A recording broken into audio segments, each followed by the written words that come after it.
रामकृष्ण हरी. मी हर्षदा पिंपळे. आज मी फिरता ज्ञानेश्वरी पारायण सोहळा याविषयी माझा अभिप्राय व्यक्त करणार आहे. हा पारायण सोहळा 200हून अधिक गावी गेला. हा सोहळा माझ्या गावी सुद्धा आला होता. माझ्या निरीक्षणातून आणि मला आलेल्या अनुभवातून मी माझा अभिप्राय व्यक्त करणार आहे. काय आणि किती वर्णन करावं आपल्या पारायण सोहळ्याचं? काय आणि किती वर्णन करावं आपल्या पारायण सोहळ्याचं? हा अविस्मरणीय सोहळा पाहून पारणं फिटलं डोळ्याचं. या सोहळ्याचे वैशिष्ट्य कॅशलेस, क्लासलेस, कास्टलेस आणि क्रेडिटलेस. प्रचार सर्वांनीच केला, कोणालाही नकोय मान. प्रचार सर्वांनीच केला, कोणालाही नकोय मान. ही तर आहे आपल्या पारायण सोहळ्याची शान. जवळ येत आहे आपल्या पारायण सोहळ्याचा आरंभ आणि गुढीपाडव्याचा सण. जवळ येत आहे आपल्या सोहळ्याचा आरंभ आणि गुढीपाडव्याचा सण. या सोहळ्यात एकानंही स्वीकारलं नाही मानधन. या सोहळ्यात ना कुठली जात ना कुठला वर्ग. या सोहळ्यात ना कुठली जात ना कुठला वर्ग. या सोहळ्यात फक्त एकच नामस्मरणाचा संसर्ग. या सोहळ्यात स्त्री पुरुष सगळे समान, ना कोणी छोटं ना कोणी मोठं. या सोहळ्यात स्त्री पुरुष सगळे समान, ना कोणी छोटं ना कोणी मोठं. या पारायण सोहळ्यानं दाखवून दिलं परमार्थ शाश्वत आहे, बाकी सगळं खोटं. या सोहळ्यात ना कोणी कनिष्ठ ना कोणी वरिष्ठ.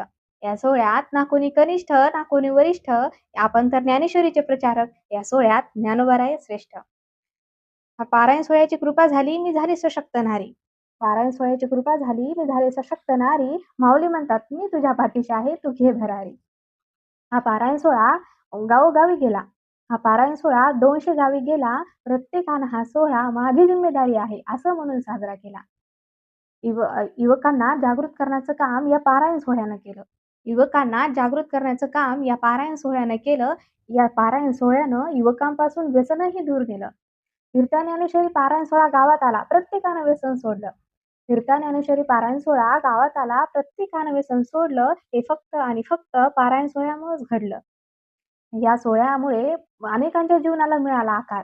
या सोहळ्यामुळे अनेकांच्या जीवनाला मिळाला आकार. एकानंही मानधन स्वीकारलं नाही असे आमचे कीर्तनकार. या सोहळ्यात शोभायात्रेत आहेत 750 टाळकरी. शोभायात्रेत आहेत 750 टाळकरी. या सोहळ्यामुळे कित्येक जण झाले माळकरी.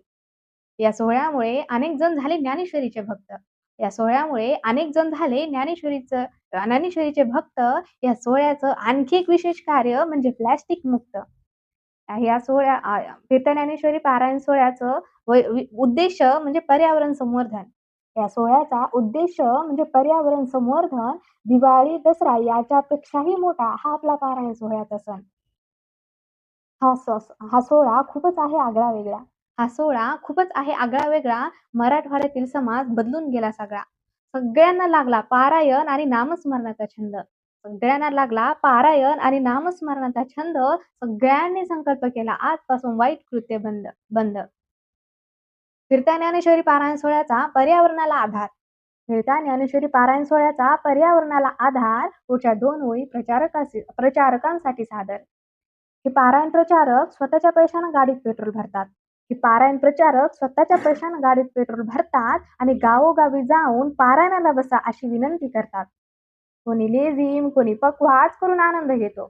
कोणी पखवाज, कोणी हलकी, कोणी लेझीम करून आनंद घेतो आणि या पारायण सोहळ्याविषयी माहिती सर्व गावकऱ्यांना देतो आणि प्रचार करायला आपल्या मित्रालाही सोबत नेतो.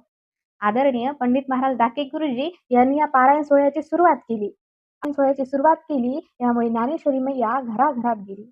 असे फिरता ज्ञानेश्वरी पारायण सोहळ्याचे प्रवर्तक आदरणीय पंडित महाराज डाके गुरुजी आणि तुम्हा सर्व प्रचारकांच्या चरणी प्रणिपात. रामकृष्ण हरी.